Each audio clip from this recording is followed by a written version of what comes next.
இருந்துச்சு. அதான் நீங்க வந்து உங்களுடைய கேள்வி. I just request you to check இந்த entire experience.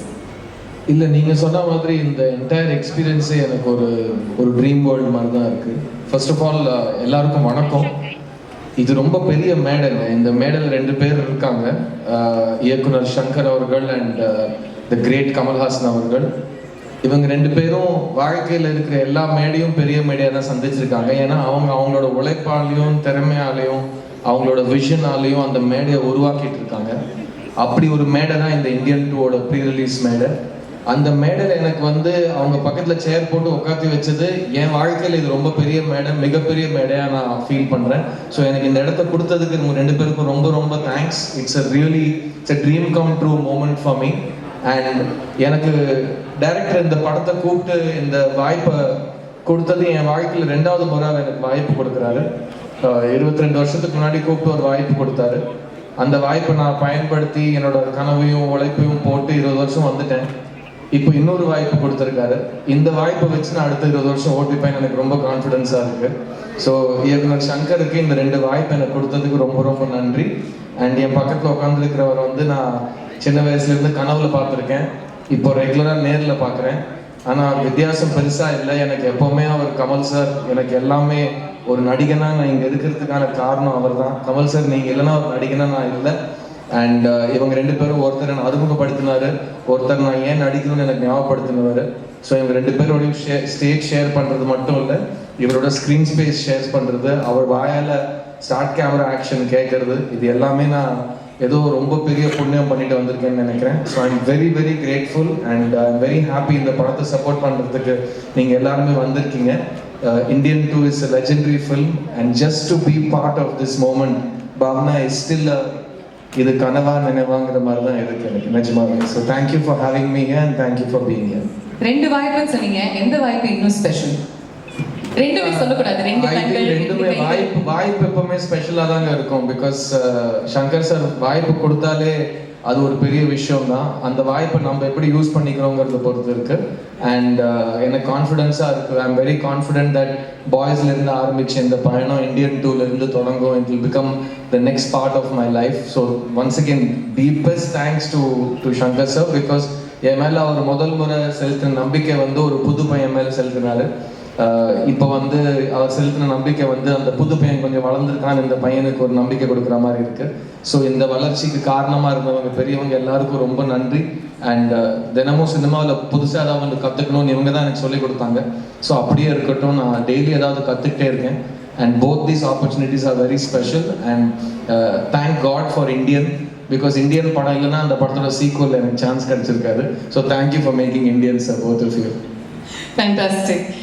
இன்னைக்கு கரண்ட் சினாரியோவில் சங்கர் சார் இந்த படத்தினுடைய முக்கியத்துவம் அதிகரிக்குது அப்படின்னு தான் சொல்லணும். அண்ட் இந்த படத்தை பார்க்கறதுக்கு பல ஜென்ரேஷன்ஸ் ஒன்னா கூடி இதை என்ஜாய் பண்ண போறாங்க. உங்களுடைய கதையில எல்லா ஜென்ரேஷனுக்கும் ஏதாவது ஒரு விஷயம் வச்சிருக்கீங்களா? How does this span across generations?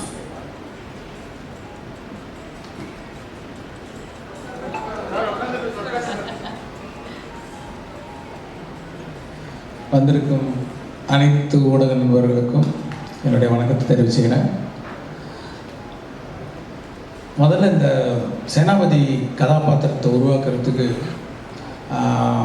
சாருடைய ஃபோட்டோ, சாருடைய ப்ரொஃபைல் ஃபோட்டோ, அவங்க ஃபாதருடைய ஃப்ரண்டல் ஃபோட்டோ, ப்ரொஃபைல் ஃபோட்டோ, அவங்க பிரதர்ஸ் 2 பிரதர்ஸுடைய ஃப்ரண்டல் ஃபோட்டோ, ப்ரொஃபைல் ஃபோட்டோ, இது எல்லாத்தையும் கொடுத்து அந்த கேரக்டர் எப்படிப்பட்ட கேரக்டர்னு எக்ஸ்பிளைன் பண்ணி ஆர்ட் டைரக்டர் தோட்டாத்தரணிக்கிட்ட வந்து ஒரு ஸ்கெட்ச் போட்டு தர சொன்னேன். அந்த ஸ்கெட்சை பார்த்தவொன்னே ஒரு சிலிர்ப்பு வந்துச்சு. அந்த ஸ்கெட்ச் தான் அந்த லுக்கு இப்போ நீங்கள் படத்தில் பார்க்குறது, ஒரு சிலிர்ப்பு. அதே மாதிரி முதல் நாள் ஷூட்டிங் வந்து அந்த இந்தியன் தாத்தா கேரக்டரில் அவர் சைதாப்பட்ட ஸ்கூலில் வந்து அப்படி வந்து நின்றும் போது ஒரு சிலிர்ப்பு வந்துச்சு உண்மையாகவே. அதெல்லாம் வந்து அது எப்படி எக்ஸ்பிளைன் பண்ணுறதுனே தெரில. அதே கேரக்டர் ஒரு 28 வருஷம் கழித்து ஒரு மேக்கப் டெஸ்ட்டு போட்டு, மேக்கப் டெஸ்ட்டுக்கு அந்த மேக்கப்லாம் போட்டு வந்து நின்னப்போ அந்த சிலிர்ப்பு பன்மடங்கு அதிகமாகிடுச்சு. நான் பல மேடையில் சொல்லியிருக்கேன், அந்த ஷூட்டிங் ஸ்பாட்டில் வந்து அவர் உள்ள கமல் சார் இருந்தால் கூட அந்த மேக்கப்பில் வந்து இந்தியன் தாத்தா இருக்கிறார், நம்ம பக்கத்தில் இருக்கிறாருன்ற ஒரு பயம், ஒரு மரியாதை, என்ன வந்து ஒரு நம்ம ஆக்டர் கமல் சார் தான் யோசித்தாலும் அதை மீறி அந்த இந்தியன் தாத்தா தான் அந்த செட்டில் இருக்காருன்ற ஒரு உணர்வு எப்போ பார்த்தாலும் எனக்கு தோழிக்கிட்டே இருக்கும். ஸோ அப்படிப்பட்ட ஒரு ஐகானிக் கேரக்டர் 28 வருஷம் கழித்து பார்க்கும்போது எனக்கு வந்து ரொம்ப சிலிர்ப்பாக இருக்குது. அவருடைய ஒவ்வொரு சீனையும் பார்க்கும்போது ரொம்ப சிலிர்ப்பாக இருக்குது. அதே சிலிர்ப்பு ஆடியன்ஸுக்கும் இருக்கும்னு நம்புகிறேன். நீங்கள் கேட்ட மாதிரி ஒரு கதை, அந்த கதைக்கு என்ன மாதிரியான திரைக்கதை, என்ன மாதிரியான காட்சிகள் வந்து தெரிஞ்சோ தெரியாமலோ எல்லாருக்கும் பிடிக்கிறமான விஷயங்கள் வந்து உள்ளே வந்துடுதுங்கிறது தான் உண்மை. சூப்பர். கமல் சார், இந்த படம் தான் என்னுடைய most difficult and most challenging role till date அப்படின்னு சொல்லியிருக்கீங்க பல இன்டர்வியூஸில். எதனால? ட்ராவல்னாலையா, ப்ராஸ்தட்டிக்ஸ்னாலையா, பல ரோல்ஸ்னாலையா? எல்லா படமுமே வணக்கம் அனைவருக்கும் நன்றி. ஒரு விஷயம்னா உடனே தாவி குதிச்சிருந்தது தான் என்னுடைய பழக்கம். ஆனால் நேரம் கட்டுதச்சு. எல்லா பாத்திரங்களுமே ஒவ்வொரு சிக்கல்களை கொண்டு வரும். அதை மீறித்தனம் சக்ஸஸ் போகணும். எது சக்ஸஸ்ன்னு தெரியாது நமக்கு. அந்த இருட்டில் ஒரே வெளிச்சம் வந்து நம்ம மேலே போட்டிருக்கிற லைட்டு தான். மற்றபடி டைரக்டருக்கு எனக்கு எல்லாருக்குமே ஆசை இருக்கும். ஆனால் எந்த திசையை நோக்கி போகிறோங்கிற ஒரு பதட்டம் உள்ளுக்குள்ளே இருக்கத்தான் செய்யும். அதை நீக்குவதற்கு சின்ன சின்ன விஷயங்கள் நடக்கும். ஒரு காட்சி முடியும் போது டைரக்டருக்கு முகத்தில் இருக்கிற புன்னகை, அவர் எந்திரிச்சு ஓடி வந்து கை கொடுக்கிற ஒரு சந்தோஷம், அல்லது இப்படியே இருக்கு சார், இன்னும் ஒன்று அப்படியே பண்ணிடலாம் சார்ன்ற ஒரு ஆர்வம். பக்கத்தில் கூட இருக்கிற நடிகர்கள், நான் நேற்று பார்த்தேன் சார், அந்த டப்பிங் போது பார்த்தேன் சார் அப்படின்னு சொல்கிறது, இவைகள் தான் கொஞ்சம் கொஞ்சமாக லைட் அட் த எண்ட் அந்த டனல்னு சொல்லுவாங்கல்ல. அது அதே மாதிரி அதுக்கு ஆப்போசிட்டாக சில விஷயங்கள் நடக்கும். ஏதாவது புறப்படும் போது தடுக்கல் பார்த்தா அந்த மாதிரியும் நிறையா நடந்திருக்கு இந்த படத்தில். அதெல்லாம் பார்க்கும்போது இவ்வளோ கஷ்டப்படுறவங்க இதெல்லாம் போய் சேருமாங்கிற சந்தேகங்கள் வரும். விபத்துக்கள், கோவிட், கூட நடித்த கலைஞர்கள் வந்து பேசிகிட்டு இருந்தோம், நல்ல ஆரோக்கியமாக பேசிகிட்டு இருந்தோம், சரி நாளைக்கு பார்க்கலாம் அப்படின்னு சொல்லிட்டு போகிறவங்கள பார்க்க முடியாமல் போகிறது, இதெல்லாம் ரொம்ப பயமாக இருந்தது. இவ்வளோ நிகழ்வுகள் ஒரே படத்தில் எனக்கு இதுவரை நடந்ததில்லைன்னு சொன்னால் அது மிகையாகாது. விபத்துக்கள், ஒரு அகால மரணங்கள் என்று பல, இத்தனையும் தாண்டி நாங்கள் இன்றைக்கி எல்லாரும் சந்தோஷமாக மூக்கி தூக்கி வச்சுக்காம இருக்கணும்னா இதில் நம்ம செஞ்ச வேலைக்கெல்லாம் பயன் கிடைக்க போகிறது என்கிற நம்பிக்கை எங்களுக்கு வந்திருக்கிறது. அது ஒவ்வொரு நாளும் நாங்கள் உறுதிப்படுத்தி நேற்று கூட ஒரு டெக்ஸ்ட் அனுப்பிச்சிருந்தார், சென்சாரில் எல்லாருக்கும் பிடிச்சிருந்தது சார். அவங்க ஜாஸ்தி பேசவே மாட்டாங்க, ஏன்னா பேச்சு கொடுத்தா அது வேறு எதுக்கு வம்பு, சொன்னாங்க விட்டுட்டாங்க, கொஞ்சம் கருணையாக அதிகமாக காட்டிட்டாங்க சங்கருக்குன்னு சொல்லிடுவாங்க. அதனால் வழக்கமாக சென்சாரில் இருக்கிறவங்க வணக்கம் அப்படின்ட்டு போயிடுவாங்க, நல்லா இருக்கா சார். ஒரு சில படங்களுக்கு தான் அவங்க வந்து முன் வந்து தங்களுடைய மனிதர்களாக தங்களுடைய உணர்வுகளை சொல்லுவாங்க. அதை தான் நேற்று அவர் அனுப்பிச்சிருந்தார் எனக்கு டெக்ஸ்டான்னு நினைக்கிறேன். இந்த மாதிரி தருணங்கள் இன்னும் நிறைய வரும் என்று நான் நம்புகிறேன். சங்கர் சார், அதை பற்றி சொல்லுங்களேன். அந்த சென்சர் போர்டோட உங்களுக்கு இருந்த அந்த கான்வர்சேஷன் என்ன நடந்துச்சு அப்படின்னு? இல்லை, நான் படம் முடிஞ்சோடனே கட்ஸ் பற்றி பேசிட்டு வந்துட்டேன். பட் ப்ரொடியூசர்ஸ் போய் பேசியிருக்காங்க. போய் பேசும்போது அவங்களுடைய ஒப்பீனியன் சொல்லியிருக்காங்க, படம் நல்லா வந்திருக்கு அப்படின்ட்டு. ஒரு கட்ஸுக்கு கூட சரி யூஏ கொடுக்குறீங்களே, இது சில விஷயங்கள் வந்து அதை ரிமூவ் பண்ணால் பவர் போயிடுமே, அது யூஏ இருக்கு, அதனால் நீங்கள் அலோவ் பண்ணலாமே அப்படின்னு கேட்டேன். கேட்கும்போது நம்மளுடைய டீமுக்கு அவங்க சொல்லியிருக்காங்க, படம் நல்லா வந்திருக்கு, ஃபேமிலியெல்லாம் உட்காந்து பார்க்க போகிறாங்க, இதுக்கு எதுக்கு இதை கொடுத்துருங்களேன் அப்படின்னு சொன்னாங்க. சரி, நான் கொடுத்துட்டேன். இதுதான் நடந்த விஷயம். ஃபேண்டாஸ்டிக். ஏன்னா எல்லாருமே பார்க்கக்கூடிய படமாக இருக்கணும் அப்படிங்கிற மைண்ட் செட்டோடு தான் நீங்கள் எடுத்திருக்கீங்க. And you work for 6 years to release this baby of yours அப்படிங்கும்போது it's exciting. And Kamal sir, நீங்கள் வந்து இமோஷ்னலி சொன்னீங்க the highs and lows that you experienced. ஆனால் ஒர்க் வைஸ் சேனாபதி அவருடைய கேரக்டரை தாண்டி, இந்த மேக்கப் லுக்கை தாண்டி 6 வெவ்வேறு கதாபாத்திரங்கள் நீங்கள் வந்து ப்ளே பண்ணியிருக்கீங்களா? அதை பற்றி சொல்லுங்கள். அதாவது நாங்கள் ஃபஸ்ட்டு இந்தியன் எடுக்கும்போது அதான் தமிழ்லேயே ரொம்ப அதிகமான பட்ஜெட்டு, பயமாகவே இருந்தது, அது ஒரு குற்றச்சாட்டாகவே வைக்கப்பட்டது. ஆனால் இப்போ பார்க்கும்போது அந்த இந்தியன் குடும்பம் ஒரு நடுத்தர குடும்பம் தான். இது நல்ல வசதியான குடும்பம். அதற்கு எப்படின்னா வசதினா வெறும் பணம் மட்டும் இல்லைங்க, இதில் திரட்டக்கூடிய திறமைகள், தொழில்நுட்ப கலைஞர்கள், இவங்கெல்லாம் வந்து ஒன்று நினைப்போம், அது அடுத்த படத்தில் ஏதாவது வசதி வந்தது வச்சுக்கலாம் சார், நல்லா இருக்கு, அந்த படத்தில் பார்த்தோம், வெளிநாட்டு படத்தில் பார்த்தோம், பட் அவ்வளோ காஸ்ட்டும் அது பண்ண முடியாது. பிரிட்ஜான் தருவா கோய படமாக வேணால் பார்க்கலாம், நம்ம கட்ட முடியாத பாலம் அப்படின்ட்டுலாம் தோணும்ல, அதையெல்லாம் தைரியமாக இறங்கி செஞ்சுருக்காரு. அதாவது படம்னு பார்க்கும்போது எல்லாரும் படம் நல்லா இருக்கும், ஃபர்ஸ்ட் ஹாஃப் செகண்ட் ஹாஃப்னு அப்படி பேசி போயிடுறாங்க. ஆனால் எத்தனை பேருடைய உழைப்பு இருக்கிறது இதில். எனக்கு இதெல்லாம் பழக்கமே கிடையாது, இத்தனை வருடங்கள் நான் இருந்திருக்கிறேன். ஒரே படத்தில் இத்தனை கலைஞர்கள் பெருந்தன்மையுடன் ஒத்துழைத்து செய்வது. அதாவது சில கவிஞர்கள் எழுத மாட்டாங்க, நான் எழுதுனா எழுதுவேன். இப்போ என் நண்பர் வைரமுத்து இருக்கார், அவர் வந்து நான் எழுதுறேன் 7-8 பேரோட நான் எழுத மாட்டேன்னு நடுவில் சொல்லிட்டு இருந்தார். என்ன மாதிரி 1-2 பேருக்கு சலுகைகள் கொடுப்பார் அவர். ஆனால் இதில் ஸ்டண்ட் மாஸ்டர் இல்லையா, வேறு யார் வேறு ஹெட் ஆஃப் த டிபார்ட்மெண்ட் பல பேர் இதில் சேர்த்து வேலை செஞ்சுருக்காங்க, நடன இயக்குநர்கள்.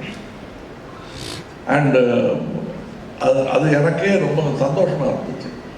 எனக்கு எப்போவுமே நடிகர்கள் எல்லாம் ஒன்றா சேர்ந்து நடிக்கிறது, திறமையான நட்சத்திரங்கள் ஒன்றாக இணைவது, இதெல்லாம் எதுக்கு வந்து இது ஒரு நட்சத்திரமே கஷ்டம், இல்லை இது வேறு ரொம்ப ஜாஸ்தி இழுத்து விட்டுக்கூடாதுன்னு ப்ரொடியூசர்ஸ் நினைப்பது உண்டு.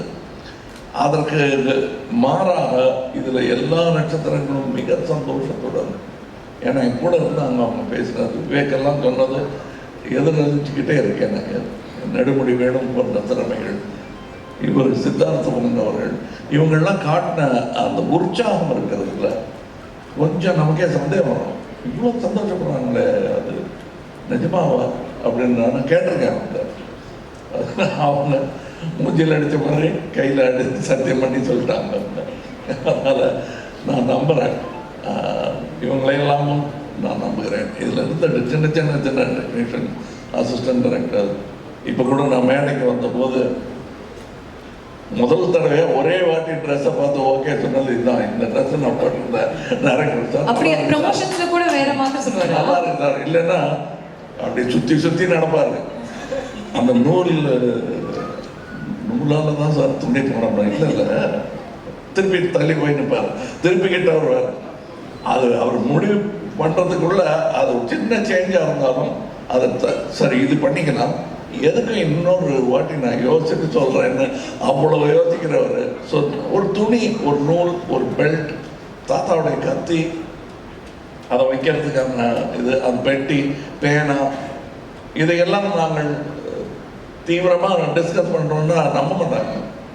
எப்பா ஒரு பேனா கொண்டா அப்படிங்கிற மாதிரி இல்லை இந்த படம். எல்லா விஷயத்துல இப்போ கூட இன்னைக்கு ஒரு விளம்பரம் வந்திருக்கேன், அந்த ட்ரெஸ்ஸு போட்டுக்கிறதும் கஷ்டம், உருவாக்குறதும் கஷ்டம்.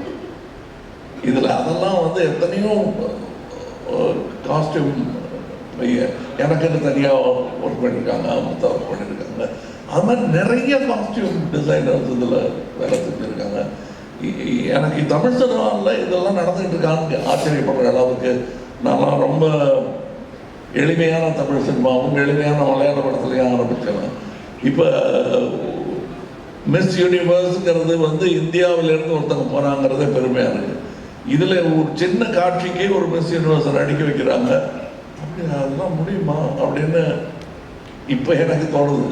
நான் மறுபடியும் ரசிகனாகி இதெல்லாம் வந்து யோசிப்போம். சிச்சி வேணான்னு கனவு கலைச்சிட்டு நமக்கு இருக்கிற துணியை கசக்கி போட்டுக்கிட்டா போதும், ஈர துணியை மடியில் கட்டிக்கிட்டு நடந்தால் போதும்னு நினச்சிட்டு இருந்த அந்த தமிழ் சினிமாவை கொண்டு சேர்த்த இடம் வந்து இவங்களுக்கெல்லாம் அந்த பெருமை உண்டு. வர்த்தகத்தை மட்டுமல்ல, நம்ம நினைச்ச கனவுகளை எல்லாம் நினைவாக்கி பார்க்கும் அந்த தொழில்நுட்பத்தை இங்கே கொண்டு சேர்ப்பதற்கு எல்லாரும் முயற்சி பண்ணுறாங்க, நானும் முயற்சி பண்ணுறேன். அதை வெற்றிகரமாக இன்னும் சீக்கிரம் என்று செய்வதற்கு காரணம் இது போன்ற முயற்சிகள் தான். அதில் நானும் பங்கு பெறுகிறேன் என்பது இவர் சொன்ன மாதிரி சில நேரங்கள் எவ்வளவுதான் நட்சத்திர அந்தஸ்தை நீங்கள் கொடுத்தாலும் எங்களுக்கு அந்த பழைய ஞாபகங்கள் விட்டு போகாது. ஸோ இவ்வளோ தூரம் வந்துட்டோமா, நிஜமாக வந்துட்டோமா. அந்த கிள்ளி பார்க்கும் தருணங்கள் அனைவருக்கும் உண்டு, நடிகர் திலகத்துக்கும் உண்டு, மக்கள் திலகத்துக்கும் உண்டு. அப்படின்னா உலக நாயகரும் உண்டு தானே. பியூட்டிஃபுல்லாக சொன்னீங்க கமல் சார், பியூட்டிஃபுல்லாக இருந்துச்சு கேட்கறதுக்கே. சங்கர் சார் ஒரு இன்டர்வியூவில் கமல் சார் சொல்லியிருக்காரு, சேனாபதி தாத்தாக்கு என்ன வயசு அப்படின்னா சேனாபதி தாத்தாக்கு சூப்பர்மேனுடைய வயசு. அவங்க எல்லாருமே செல்ஃப் ப்ரொக்ளைம்டு சூப்பர் ஹீரோஸ், இவர் need of the hour super ஹீரோவா எப்படி பார்க்குறீங்க? ஆக்சுவலாக நான் பார்ட் 1 பண்ணும்போது பார்ட் 2 பண்ணுவேன்னு நினைக்கவே இல்லை. சரி, ஒரு இன்வெஸ்டிகேஷனில் ஒரு மானிட்டரில் வந்து அவர் பற்றின டீட்டெயில்ஸ் வந்து போலீஸ் டிபார்ட்மெண்ட் வந்து ஸ்டடி பண்ணுறாங்கன்னும் போது அது ஒரு பிறந்த தேதி போட வேண்டிய ஒரு இதில் ஒரு டேட்டை போட்டோம், இண்டிபெண்டன்ஸ்லாம் கால்குலேட் பண்ணி. ஆனால் இப்போ வந்து 2வது பார்ட் எடுக்கும்போது இவ்வளோ வருஷம் கழிச்சு எடுப்பேன்னு எனக்கு தெரியாது. இப்போ வரும்போது என்ன ஏஜ் அப்படின்ற மாதிரிலாம் ஒரு நிறைய கேள்விகள் வருது. நான் எப்படி பார்க்குறேன்னா வந்து இப்போது சைனாவில் பார்த்தீங்கன்னா லூசி ஜியான்னு ஒரு கிராண்ட் மாஸ்டர் இருக்கார் மார்ஷியல் ஆர்ட்ஸ். அவருக்கு 118 வயசு. அவர் வந்து இப்போ சமீபத்தில் இறந்துட்டார். அவர் அந்த ஏஜில் கூட வந்து பறந்து அடிக்கக்கூடிய ஒரு கிராண்ட் மாஸ்டராக இருந்தார். அதே மாதிரி தான் இந்த கேரக்டரும் நம்ம சேனாபதியும் வந்து இஸ் அ கிராண்ட் மாஸ்டர், வர்மக்கலையில் ஒரு கிராண்ட் மாஸ்டர். இப்போ இவங்களுக்குலாம் ஒரு பொதுவாக ஒரு குவாலிட்டி என்ன இருக்கும்னா டிசிப்ளின், அப்புறம் ஹேபிட்ஸ். அதாவது மெயினாக வந்து நம்ம கல்ச்சர் பார்த்திங்கன்னா இந்த தியானம், யோகா இதெல்லாம் பண்ணக்கூடிய கேரக்டர். ஃபுட் ஹேபிட்ஸ், அதாவது ஒரு வேளை தான் சாப்பிடுவாங்க. இந்த மாதிரி கட்டுப்பாடோடு இருக்கக்கூடிய ஒரு மார்ஷியல் ஆர்ட்ஸ் கிராண்ட் மாஸ்டருக்கு வந்து வயசு ஒரு பொருட்டே கிடையாது. அவங்க அந்த ஏஜில் இருந்தால் கூட அவங்க ஆக்டிவாக இருப்பாங்க. இப்போ பார்த்தீங்கன்னா இப்போ வந்து சூப்பர்மேனுக்கு ஏஜ் கிடையாது. இப்போ அதே பார்த்தீங்கன்னா இப்போ அயன் ஃபிளமிங்கோடைய புக்கில் வர இந்த பாண்டு கேரக்டர் இப்போ கால்குலேட் பண்ணி பார்த்தீங்கன்னா 102 வயசு. நம்ம அப்படியே பார்க்குறோம் பாண்டு, அவருக்கு நம்ம ரசிக்கணும், அந்த மாதிரி தான் நான் பார்க்கணுன்னு நான் விரும்புகிறேன். ஏன்னா வந்து சேனாபதி கேரக்டர் வந்து நம்ம ஒவ்வொருத்தர் மனசுக்குள்ளேயும் இருக்கிற ஒரு கோபம், ஆதங்கத்தோடைய வெளிப்பாடு தான். அவங்க எல்லாருடைய மனசுலையும் இருக்கக்கூடிய கோபம், ஆதங்கத்தோட வெளிப்பாடு தான் அந்த சேனாபதி கேரக்டர். ஸோ அந்த கேரக்டர் எப்போவுமே ஒரு பவர்ஃபுல்லாக இருக்கிறதா எல்லோரும் விரும்புவாங்க, நானும் அதான் விரும்புகிறேன். கொஞ்சம் நான் எல்லா பக்கமும் யோசிப்பேன், சரி இந்த ஏஜுக்காக என்ன பண்ணலாம் அப்படின்ட்டு கொஞ்சம் டிசைன்லாம் பண்ணி பார்த்தேன். கொஞ்சம் வழுக்க வச்சு, முடியெல்லாம் கொட்டி போய், இன்னும் கொஞ்சம் சுருக்கெல்லாம் வச்சு பார்க்க என்னாலே பார்க்க முடியல. எப்படி எதுக்கு இப்படி பார்க்கணும், அது ஒரு சூப்பர்மேன் கேரக்டர் மாதிரி தானே அப்படின்னு சொல்லிட்டு தான் இந்த இந்த இந்த லுக்கில் இந்த படத்தில் காமிக்கிறோம். இதில் ஒரு பெரிய அட்வான்ஸ்மெண்ட் என்னென்னா, பார்ட் 1 பண்ணும்போது அப்போ வந்து ப்ராஸ்தட்டிக்ஸ் வந்து அன்னைக்கு இருக்கிற ஸ்டேஜில் வந்து கொஞ்சம் திக்னஸ் ஜாஸ்தி. ரொம்ப கஷ்டம் சார், இப்போவும் கஷ்டம்தான், அது ரொம்ப கஷ்டம். ஏன்னா அந்த திக்னஸ்க்கு வந்து நீங்கள் சாதாரணமாக நடிச்சிங்கன்னா வெளியில் வராது. அதை கண்ணாடியில் பார்த்து எத்தனை மடங்கு நடித்தா இந்த ஸ்மைல் வர்றதுக்கு எவ்வளோ பம்ப் பண்ணணும், எவ்வளோ ப்ரெஷர் போடணுன்றது கண்ணாடியை பார்த்து ஒவ்வொரு ஷாட்டுக்கு முன்னாடி சார் நடித்தாங்க. இப்போ வந்து இன்னும் கொஞ்சம் மெல்லிஸ் ஆகிடுச்சு ப்ராஸ்தட்டிக்ஸ். அப்படின்னும் போது நான் சொன்னது என்னென்னா, அப்போ வந்து பேக் அண்ட் ஃபோர்த் போகிறதுக்கு வசதி இல்லை. நல்லாவே ஸ்பெண்ட் பண்ணார். இருந்தாலும் அமெரிக்காவுக்கு போயிட்டு ஒரு டெஸ்ட் ஒன்று பண்ணிவிட்டு அப்புறம் இன்னும் கொஞ்சம் ஃபைன் டியூன் பண்ணுறதுலாம் அந்த ஃபெசிலிட்டிலாம் அப்போ இல்லை. இப்போ வந்து நான் என்ன சொன்னேன்னா, போன படத்தில் வந்து ஃபஸ்ட்டு பார்க்கும்போது யாருக்கும் அது கமல் சார் மாதிரி இல்லையே, இல்லை கமல் சார் மாதிரி இருக்கே அப்படின்னு ஒரு ஒரு டிஸ்கஷன் போச்சு. இந்த வாட்டி நான் சொன்னது லெகசி எஃபெக்ட்ஸ்ன்றவங்க இந்த மேக்கப் டிசைன் பண்ணாங்க. அவங்ககிட்ட நான் சொன்னது, இந்த வாட்டி I want to see our actor more. ஏன்னா ப்ராஸ்தட்டிக்ஸில் வந்து நம்ம ஆக்டரோடைய முகம் வந்து அந்த திக்னஸில் போயிடக்கூடாது, இந்த ஆடியன்ஸுக்கு வந்து அந்த ஆக்டரை பார்க்கணும் அப்படின்னும் போது அவங்க கரெக்டாக வந்து இந்த வாட்டி பார்ட் 1 பார்ட் 2 நீங்கள் வந்து கமல் சாரோடைய முகத்தையும் அந்த கேரக்டரில் இன்னும் நல்லா பார்க்கலாம். அதுதான் வந்து அதோடைய speciality. Okay, thank you sir, thank you sir. நேர் விருப்பம் எல்லாருமே என்ன கேட்க ஆசைப்படுறாங்க அப்படின்னா, நீங்கள் 6 டிஃப்ரெண்ட் லுக்ஸில் வரீங்க இல்லையா கமல் சார், அதையும் தாண்டி டிஃப்ரெண்ட் டயலெக்ட்ஸில் பேசியிருக்கீங்க. 22 ஸ்டேட்ஸில் போய் ஷூட் பண்ணியிருக்காங்க, இந்தியன் 2 and 3. அண்ட் அது மட்டும் இல்லாமல் ஒவ்வொரு ஸ்டேட்னுடைய சிறப்பு அம்சங்களையும் நீங்கள் எடுத்துகிட்டு வரீங்க த்ரூ யோர் டயலெக்ட்ஸ். அதை பற்றி சொல்லுங்கள். அப்படியே மெதுவாக கதையை சொல்ல வச்சிருவீங்க.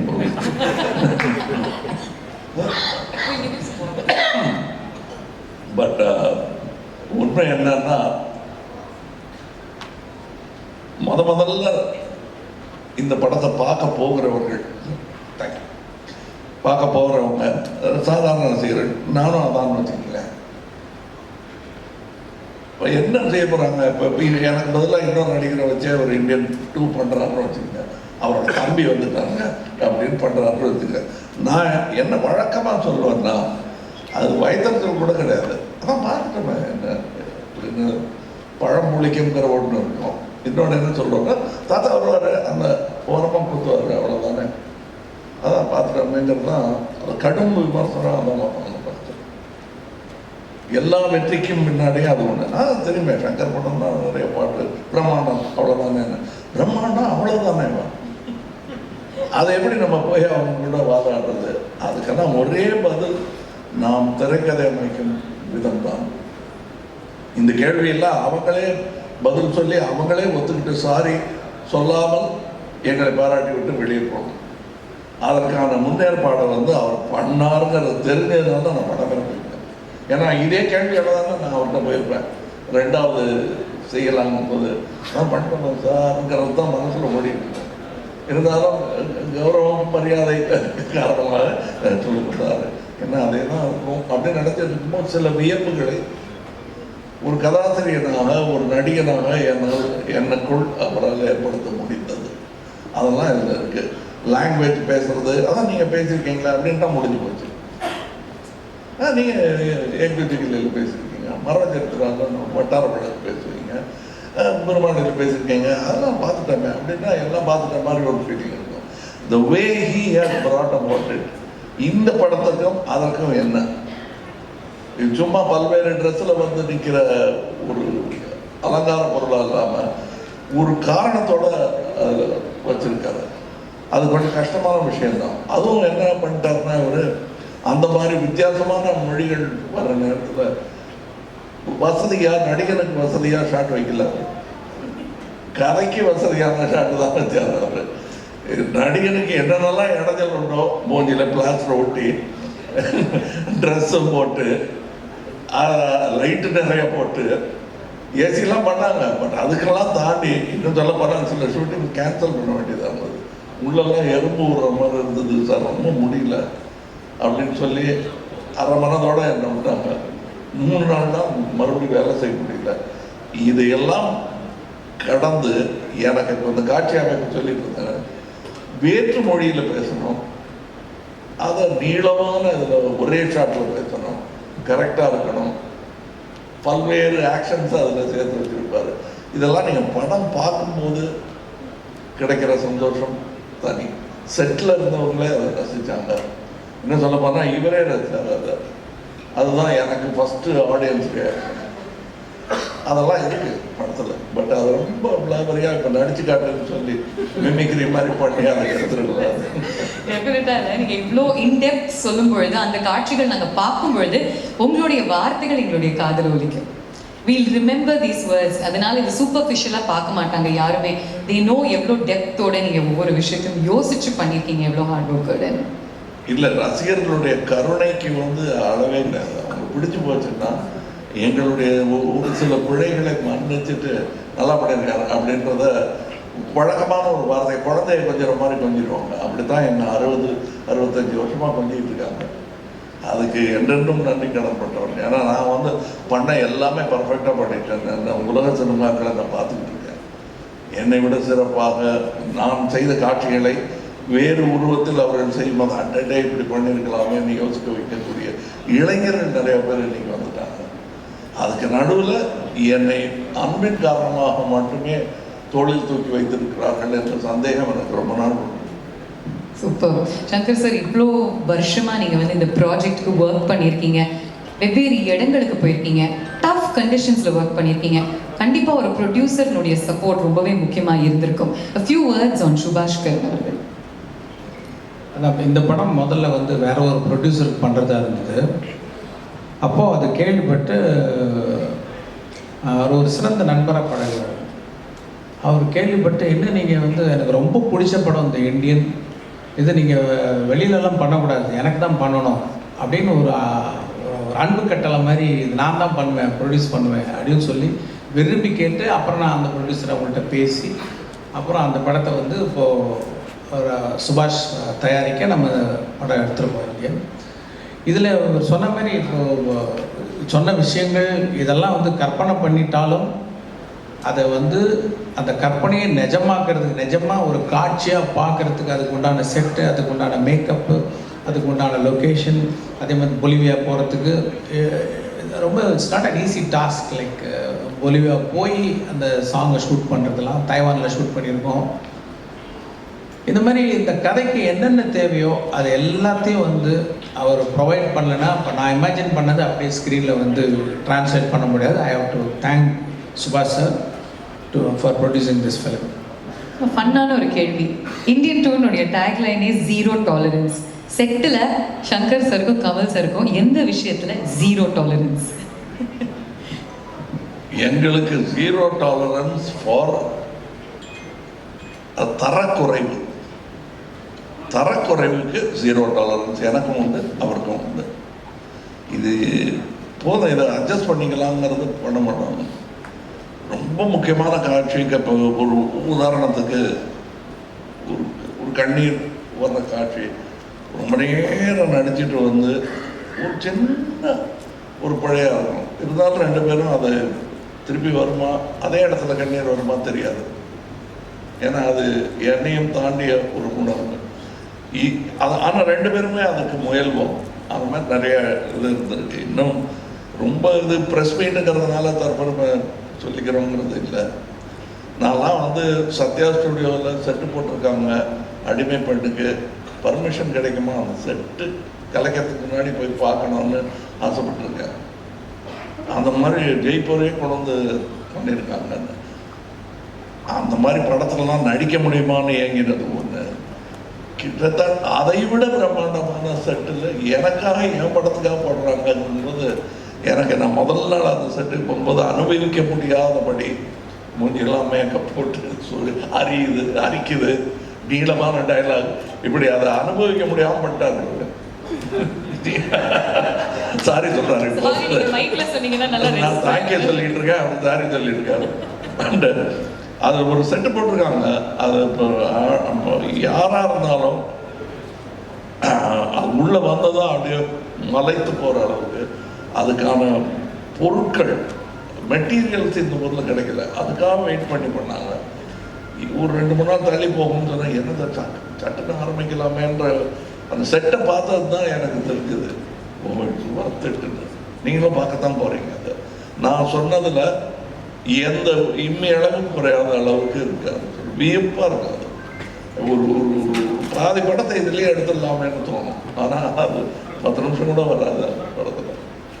அந்த மாதிரி நிறைய பிரம்மாண்டங்கள் இந்த படத்தில் இருக்கு. ஒரு இடத்துல நிற்க டைரக்டர் மாதிரியே கதையும் ஒரு இடத்துல நிற்காது, வேற ஊருக்கு போயிட்டு இருக்கு.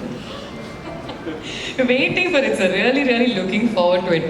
ஒரு சில லெஜெண்ட்ஸ்க்கு மட்டும்தான் ஒரு கொடுப்பினை இருக்கும் அப்படின்னு சொல்லுவாங்க. ஒரு MS தோனிக்கு மட்டும்தான் சச்சினையும் கேப்டன் பண்ணுற ஒரு ஃபார்ச்சூன் இருந்துச்சு, விராட்டையும் கேப்டன் பண்ணுற ஒரு ஃபார்ச்சூன் இருந்துச்சு. அதே மாதிரி கமல் சார் எங்களுக்கு நடிகர் திலகமோட நீங்கள் நடிச்சிருக்கீங்க, அதே மாதிரி இந்த தலைமுறையோடையும் சேர்ந்து நடிச்சிருக்கீங்க. என்ன விஷயங்கள் கற்றுக் கொடுத்துருக்காங்க திஸ் ஜென்ரேஷன் ஆஃப் ஆக்டர்ஸ் உங்களுக்கு? What have you learned from them இந்த ஜென்ரேஷன்? அதுதான் முக்கியமான விஷயம். வாட் யூ லேர்ன்ட்னு கேட்குறீங்க தெரியுமா? அதுதான் கேள்வி இல்லை, அதான் பதில். ஏன்னா கற்றுக்கிறது முடிஞ்சு போச்சு. ஏன்னா நடிக்கிறதுலத்தோடய தோல் வரைஞ்சிட்டேன் நான். அவர் என் தோளில் கை போட்டுருக்காரு, நான் அவரை கட்டி பிடிச்சிருக்கேன். அப்புறம் என்னையா வேணுங்கிறது வந்து கற்றல் கிடையாது. கற்றது புரியாமல் இருக்கிறது தான் அது. இன்னும் தொடர வேண்டும் அப்படிங்கிறது வந்து இந்த 2ஆம் தலைமுறை 3ஆம் தலைமுறை எத்தனை தலைமுறை இருக்கோ அவங்களெல்லாம் என்னை விட அதிகமாக கனவு காண்றவர்கள். இந்த தருணத்தில் எனக்கு தான் நட்சத்திர அந்தஸ்து வந்துருச்சு. அதனால கொஞ்சம் என்னப்பா வண்டி லேட்டு, இதுதான் இந்த பந்தாக்கள் தான் பண்ணிட்டு இருக்கோம். ஆனால் எது வேண்டாம், நான் பஸ்லையாவது ஏறி வந்துடுறேன் சார், நாளைக்கு நான் ஷூட்டிங் இருக்கணும் அப்படின்னு கேட்டால் அந்த ஆர்வம் நட்சத்திரங்களுக்கு குறையக்கூடாதுன்னு நினைக்கிறவங்க. அதை ஃபஸ்ட்டு கற்றுக்கணும். நான் வந்து நடிகர் திலகம் அவர்கள் தேவரமன் படத்துக்கு தப்பி தவறி 7 மணி கால் ஷீட்னு சொல்லிடாதீங்க அந்த மனுஷன்கிட்ட அப்படின்னு கேட்குவேன். நான் 7 மணி கால் ஷீட் சொல்லிட்டா நல்ல சலவை செஞ்சு கஞ்சி போட்ட சட்டையோட ஃபுல் கெட்டப்போட 6:45 சேர் போட்டு வந்து உட்காந்துருவார். இப்போ தான் ஆணி அடிச்சுட்டு போங்க. அப்படிப்பட்ட ஆர்வம் வந்து நான் தேவரங்குளம்ல பார்த்தேன். அது அதிகம் அதை பார்த்துக்கிட்டே இருப்பேன். நான் எல்லாத்தையும் கவனிப்பதற்கு காரணம் தற்காப்புக்காக அல்ல, கற்றலுக்காக. அதனால நான் கற்றுக்கிட்டது வந்து இந்த 3 தலைமுறைங்கிறது வந்து இன்னும் பல வாய்ப்புகள் எனக்கு. கடைசியாக டெர்மினஸில் ஒரு ஸ்டாப்புக்கு முன்னாடி வண்டி டெப்போக்கு போகிறதுக்கு முன்னாடிலாம் ஏறி பயணம் பண்ணியிருக்கேன். அது வந்து டி.கே. சண்முகம் அவர்கள், ஒரு தலைமுறைக்கே தெரியாது அவங்கெல்லாம் அப்படி பெரும் கலைஞர்கள் இருந்தார்கள். கே.வி. சுந்தராம்பாள் அவர்களோட எனக்கு பின் வீடு, அவங்ககிட்ட போய் வெக்கமே இல்லாமல் பழனி அப்போ அதெல்லாம் பாடி காட்டியிருக்கேன் நான். அவங்களாம் அந்த கனிவோட கேட்டுட்டு எனக்கு இட்லி சுட்டு தருவாங்க. அம்மையார்கிட்டயே ஞான இட்லி வாங்கி சாப்பிட்டவன் நான். ஞான பழம் இல்லை, ஞான இட்லி. இதெல்லாம் எனக்கு நடந்திருக்கிறத நான் வந்து அதிர்ஷ்டமாக கூட நினைக்கல, வெறும் பாக்கியமாக நினைக்கிறேன். These moments, sir, இந்த கதைகள் கேட்கறதுக்கு we feel truly special. Thank you. And Instagramல நிறைய நான் வந்து படிச்சுட்டு இருந்தேன் என்ன மாதிரி கேள்விகள் கேட்கலான்னு. இன்ஸ்டாகிராம்ல சித்தார்த்தனுடைய ஃபோட்டோ லாங் ஷார்ட்ல இருக்கும். நீங்க எழுதியிருப்பீங்க, objects may in the mirror may appear closer than they are. அதற்கான Hello, check. Objects in the mirror are closer than they appear. Thank you. Bike oda mirror la varum. Yeah, are closer than they appear னு எழுதிருப்பீங்க. யூசுவலா அது வந்து எச்சரிக்கைக்கு எழுதியிருப்பாங்க கார்ல. இது எந்த கான்டெக்ஸ்ட்ல, என்ன கண்ணோட்டத்துல எழுதுங்க? ஏன்னா அவர் என் மேல் காட்டும் அன்பிற்கும் அவர் மேல் நான் வைத்திருக்கும் மதிப்பிற்கும் நாங்கள் ரொம்ப நாள் கழிச்சு தான் பேச ஆரம்பித்தோம், சந்திக்க ஆரம்பித்தோம். So it is a visual thinking. Object கிட்ட இருக்கணுங்கிறது தான். நாங்கள் எப்போ கூட இருந்தாலும் நானே கொஞ்சம் நடிகர்கள் கூட டெக்னீஷியன் கூட சேர்ந்துச்சுன்னா பேசிக்கிட்டே இருப்போம் சளைக்காமல். ஏன்னா பேசுவதற்கான சப்ஜெக்ட் சினிமாவாகிவிடும் பட்சத்தில் அப்புறம் சாப்பிடுவாங்க, ரொம்ப லேட்டாக அதுன்னு யாரும் ஞாபகப்படுத்தினாங்க. அந்த மாதிரி உரையாடல்கள் எனக்கு சுஜாதா சார் கூட டான்ஸ் நடந்திருக்கு, மணிரத்னம், பாலகுமார், இவங்க எல்லாரோடையும் இவரும் ஒர்க் பண்ணியிருக்காங்க. நிற்கவே நிற்காது. அங்கே எல்லாரும் சொல்லிட்டே நின்று பேசிகிட்டு இருப்போம். சரி எல்லாருமாவது சாப்பிடுவாங்க, தயவுசெய்து சாப்பிடாம அப்படி பேசிகிட்டு இருக்காங்கங்கிற அளவுக்கு இந்த பேச்சு நீளம். இப்போ கூட நாங்கள் மலேசியா, சிங்கப்பூர் போயிருந்த ஃப்ளைட்டெல்லாம் மிஸ் பண்ணிட்டோம். ஆனால் அதுக்கான வருத்தங்கள் வந்து எங்களுக்கு சந்தோஷமாக மாறிடுச்சு.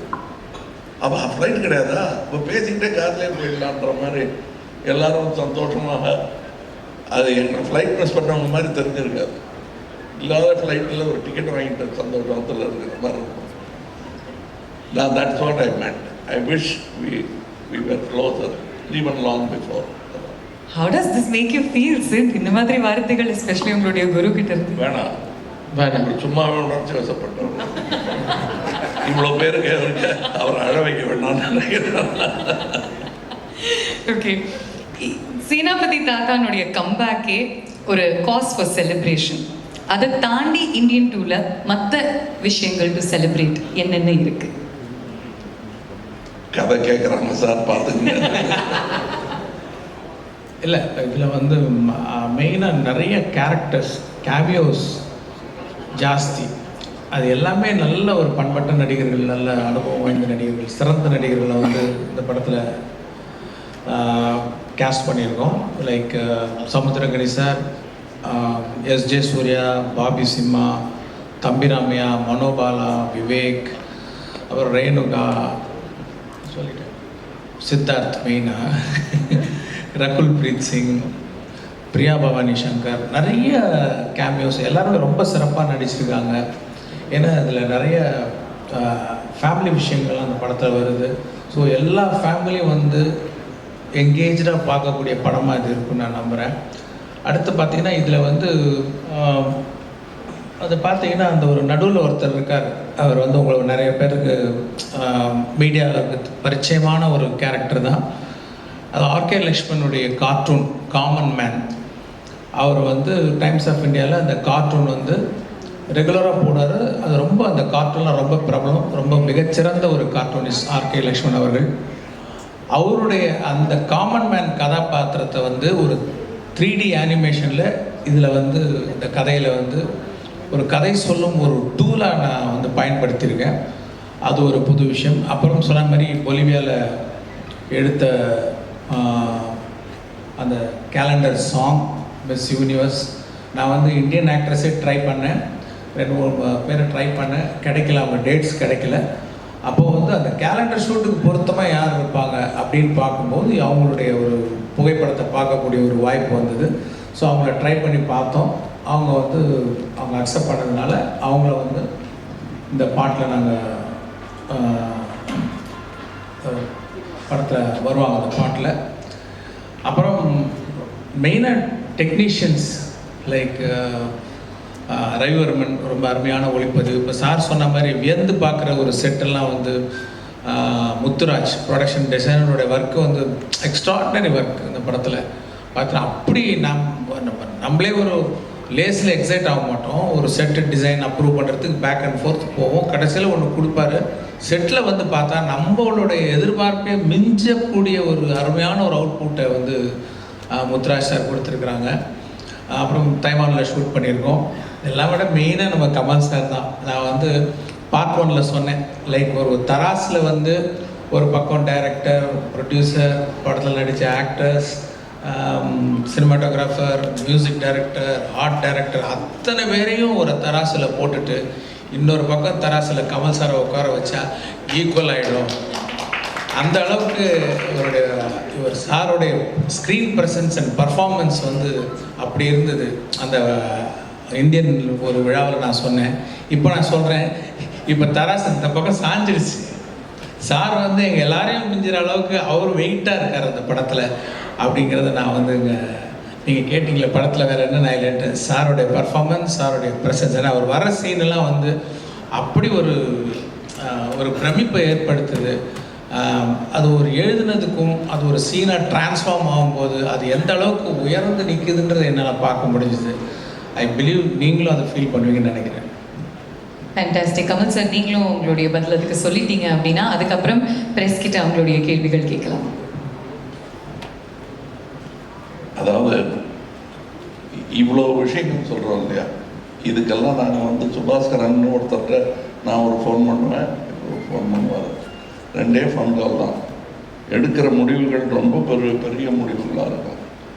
அதாவது எத்தனை நாள் தள்ளி போடலாம் ஷூட்டிங்கன்னு சொல்கிறது சாமானியமான செய்தி அல்ல. ஒரு ப்ரொடியூசருக்கு வேணாம் சார், ஒரு விபத்து நடந்துச்சு, நீங்கள் புறப்பட்டு வாங்க, ஒரு கால் புறப்பட்டு வந்துடுவார். இல்லை இது நடுவில் ஒரு சில மாற்றங்கள் இருக்குன்ற போது இப்படி பண்ணலான்னு சொல்லும்போது சரி சார் நீங்கள் 2 பேரும் முடிவெடுத்து பண்ணிடுங்க சார் அப்படிங்கிற அந்த பெருந்தன்மை, அது இல்லாமல் இந்த படத்தை இத்தனை வருடங்கள் நகர்த்தி கொண்டு வந்திருக்கவே முடியாது. அதற்கு பிறகு என்ன பண்ணுறதுன்னு தெரியாமல் கோவிட், விபத்துகள் என்று பல விஷயங்கள் எங்களை தடுமாற வைத்த போது ரெட் ஜாயின்ட்ஸ் உள்ள வந்தாங்க.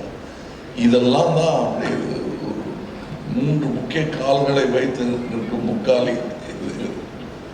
அது சொல்லியே ஆரம்பிங்க.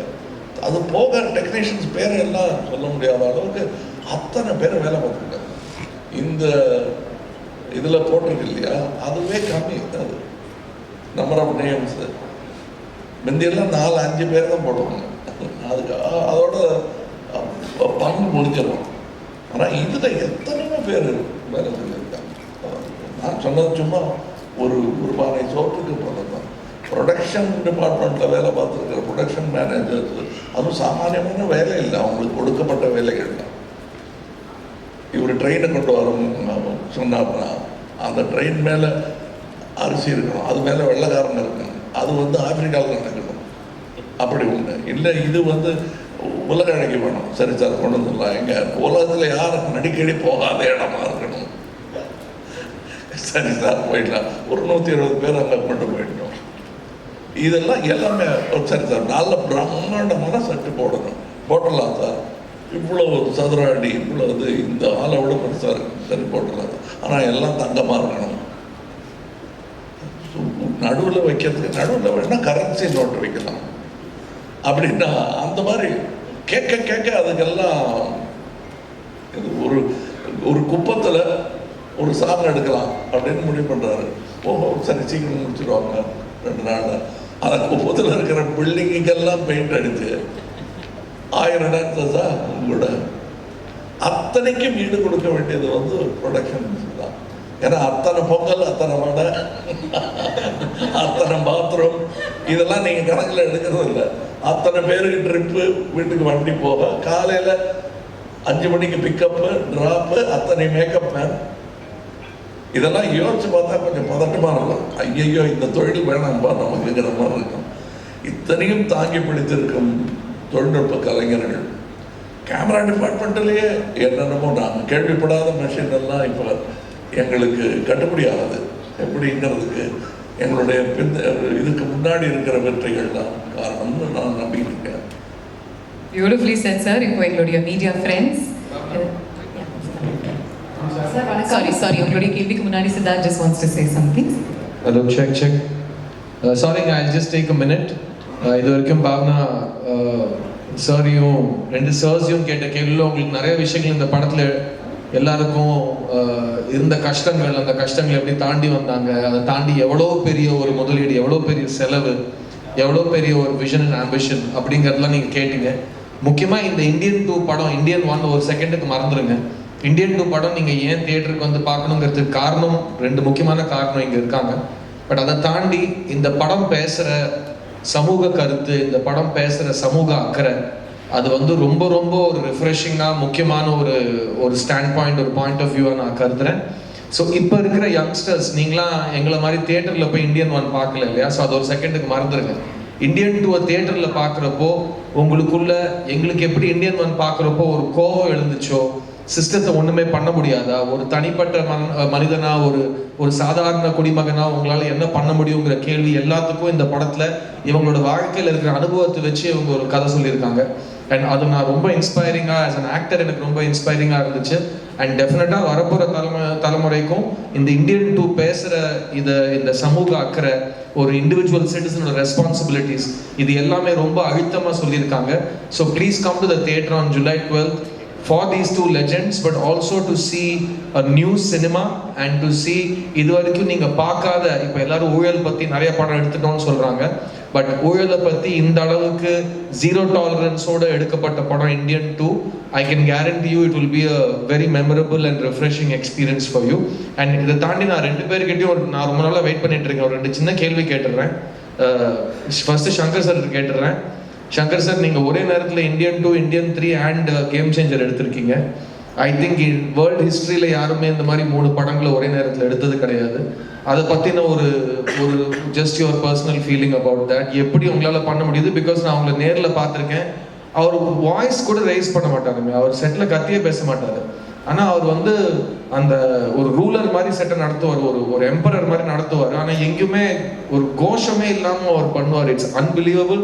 அண்ட் நான் நேரில் பார்த்துருக்கேன். So daily Shankar sir set நாங்கள் பார்க்குறப்போ எப்படி இருக்கோ, உங்களுக்கு டெய்லி எல்லா செட்டுமே அப்படி இருக்கிறது. How to you deal with it and what is your experience? இது நான் எதிர்பார்க்கவே இல்லை ஆக்சுவலாக, அப்படி ஒரு சுச்சுவேஷன் வரும்ன்ட்டு. ஒரு படம் முடிச்சுட்டு தான் அடுத்த படம் பண்ணுங்கிறது தான் என்னோடய பாலிசி. ஆனால் சூழ்நிலை வந்து ஒரே நேரத்தில் 2 படம், அந்த இது வந்து 3 படமாக வர பார்ட் 3 வேறு ஆகிடுச்சு. அது சுச்சுவேஷன் வந்துருச்சு. லைக் ஓகே, நீச்சல் அடிச்சு தான் அவனை எதிர் நீச்சல் அடித்து அவனை குதிச்சாச்சு. ஸோ நான் நீச்சல் அடிச்சிட்டு இருக்கிறேன். அதில் மெயினாக எனக்கு என்ன அட்வான்டேஜ்னா, இந்த கரோனா பீரியடில் வந்து எப்போ வேணால் இந்தியன் எப்போ ஸ்டார்ட் ஆகும்னு தெரியல. ஆனால் ஒரு வேளை ஸ்டார்ட் ஆச்சுன்னா நம்ம தயாராக இருக்கணுன்ட்டு இந்த கரோனா பீரியட் பூரா உட்காந்து இந்தியனுக்கு உண்டான எல்லா வேலைகளையும் முடிச்சுட்டேன். ரைட்டிங் ஒர்க்கு, அப்புறம் ப்ராப்பர்ட்டிஸ் லிஸ்ட்டு, காஸ்டியூம்ஸு, என்னென்ன ப்ரீ ப்ரொடக்ஷன் ஒர்க் இருக்கோ எல்லாத்தையும் முடிச்சு வச்சுட்டேன். நேராக போனால் கேமரா பிரித்து ஷூட் பண்ண வேண்டியதான். அந்த அளவுக்கு நான் தயாராகிட்டு அப்புறமும் எனக்கு டைம் இருந்ததுனால நான் வேறு சில கதைகள்லாம் பண்ணேன். ஸோ எனக்கு வந்து 2 படம் பண்ணும்போது இது எனக்கு பெரிய ப்ளஸ்ஸாக இருந்தது. ஏன்னா எல்லா ப்ரெப் ஒர்க்ஸும் முடிஞ்சு போயிட்டதுனால இந்தியனை பொறுத்த வரைக்கும் எனக்கு இன்னும் அதிகமாக டைம்ஸ் பண்ண வேண்டிய அவசியம் இல்லாமல் இருந்ததுனால என்னால் இன்னொரு படம் பண்ண முடிஞ்சது. அண்ட் நவ் கமல் சார், ரீசெண்டாக நீங்கள் ஒரு இன்டர்வியூவில் ரொம்ப அழகாக ஒரு ஸ்டேஜில் இன்ஃபேக்ட் சொல்லியிருந்தீங்க, ரொம்ப புரிதலோடு ரொம்ப அழகாக சொல்லியிருந்தீங்க.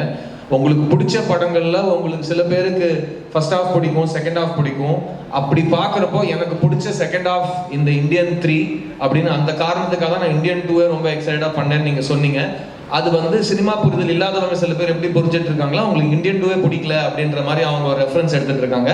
அவங்களுக்கு மட்டும் இல்லை, ஜென்ரலாகவே இதை கொஞ்சம் இன்னும் கொஞ்சம் அழகா இன்னும் அவங்களுக்கு புரியுற மாதிரி ஒரு சொல்லிட்டீங்கன்னா. 6 வருஷம் டைரக்டர் கிட்ட எந்த குறையும் இல்லாமல் நான் நல்லபடியாக வேலை செஞ்சுட்டு இருந்தேன். ஒரே ப்ரெஸ் மீட்டில் என்னை அவர் ஃபோனில் கூப்பிட்டு என்ன சார் இப்படி பண்ணிட்டீங்கன்னு வருத்தப்படுற அளவுக்கு ஆயிடுச்சு. அதாவது உங்களுக்கு 3ஆம் பாகம் ரொம்ப பிடிக்கும்னு சொன்னது இது குழந்தைகள் கிட்ட கேட்கக்கூடாத கேள்வி. அம்மா பிடிக்குமா அப்பா பிடிக்குமா? அது 2 பேரும் இல்லைன்னா குழந்தையே கிடையாது. அதை நீங்கள் ஞாபகம் வச்சுங்க. இது 2ம் ஒரு பாகம் தான். எனக்கு இது பிடிக்குது, ஒரு சீன் பிடிச்சிருக்கு அப்படின்னு நான் சொல்லிட்டா அதனால மற்ற சீன்லாம் எனக்கு பிடிக்கலைங்கிற அர்த்தத்தை நண்பர்கள் எடுக்க முடியாது. நல்ல நண்பர்கள், நல்ல விமர்சகர்கள் அந்த அர்த்தத்தில் அதை எடுத்துக்க முடியாது, எடுத்துக்க கூடாது என்பதுதான் என்னுடையது. நல்லா வந்திருக்கு. எனக்கு இன்னும் ஆர்வம் என்னன்னா, இந்தியன் 3 இப்போ தான் ஜூலை 10th ரிலீஸ் முடிவாயிடுச்சு. எனக்கு இந்தியன் 3 ரிலீஸ் டேட்டுக்கு நோக்கி ஓடிக்கிட்டு இருக்கேன் மனசு. அதை நீங்கள் யாரும் தடுக்க முடியாது, டைரக்டரே தடுக்க முடியாது. ஏன் நானா எடுக்க சொன்னேன் 3 எடுத்துட்டீங்க. எனக்கு இப்போ அது மேலே ஆசை வந்துருச்சு. அதுக்கு நான் என்ன பண்ணுறது? அதான் நாங்கள் அப்போ ஃபஸ்ட்டு சாம்பார் தான் பிரமாதமாக இருந்தது இல்லைங்கள, ரசமும் நல்லா தான் இருந்தது. பாயசத்தை நோக்கி என் மனசு பாய்கிறது என்றால் அதற்கு நீங்கள் என்னை கோபிக்கக்கூடாது. இதுதான் உண்மை. இன்னும் நான் இந்த ப்ரெஸ் மீட்டை வந்து இந்தியன் 3 ப்ரெஸ் மீட்டாக ஆக்க விரும்பலை. ஏன்னா எனக்கு பிடித்த சம்பவங்கள் நிறைய அதிலும் இருக்கிறது, இதிலும் இருக்கிறது. இந்தியன் 2 இந்தியன் 3 இல்லை எது பிடிக்கும் நீங்கள் என்ன கேட்டிங்கன்னா, எனக்கு இந்தியன் 4 தாங்க பிடிக்கும். ஏன்னா இந்த பாயசத்தை ஆல்ரெடி எனக்கு ருசி காமிச்சிட்டாங்க, கொடுத்துட்டாங்க. இந்தியன் 4ல நான் இருப்பேன். அந்த ருசியும் சீக்கிரமா காமிச்சிருங்க, சந்தோஷமா இருக்குங்கிற ஒரு நம்பிக்கை தான். அங்கே சுபாஸ்கரன் அவர்கள் பேனா கேப்பை திறந்து செக் புக்கில் கொண்டு வாங்க சைன் பண்ணுறது எனக்கு தெரியுது, மனசு ஞான திருஷ்டியில் தெரியுது. லைட்டாக இப்போ வர்மக்கலை இவர் கையாளுவாருன்னு நினைக்கிறேன். சைலன்ஸ் அப்படின்னு சொல்லிட்டு டைம் ஃபார்